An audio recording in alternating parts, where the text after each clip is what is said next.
সময় ছিল 7 দিন। রাজ্য সরকার সময় নিল মাত্র 24 ঘন্টা। নিয়োগ দুর্নীতি মামলায় বৃহস্পতিবার অযোগ্যদের তালিকা প্রকাশের জন্য 7 দিন সময় দিয়েছিল সুপ্রিম কোর্ট। আর তার 24 ঘন্টার মধ্যে অর্থাৎ শুক্রবারই শীর্ষ আদালতে অযোগ্য সংখ্যা জানালো এসএসসি। সংখ্যাটা প্রায় 1900।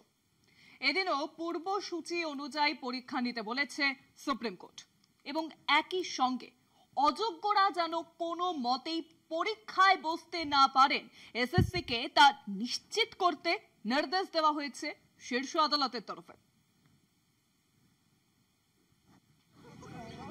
নিয়োগ দুর্নীতি মামলায় 2016 সালের গোটা প্যানেল বাতিল করেছিল সুপ্রিম কোর্ট।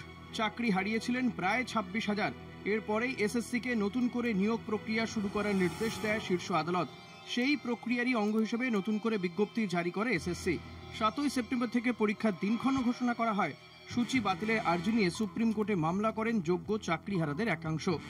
সেই মামলাতেই 7 দিনের মধ্যে অযোগ্যদের তালিকা প্রকাশ করার নির্দেশ দেয় বিচারপতি সঞ্জয় কুমার এবং বিচারপতি সতীশ চন্দ্র শর্মার বেঞ্চ।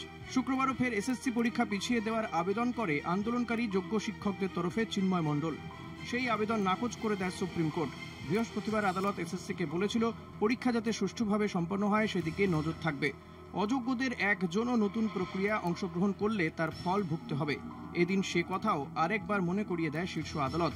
কলকাতা টিভি।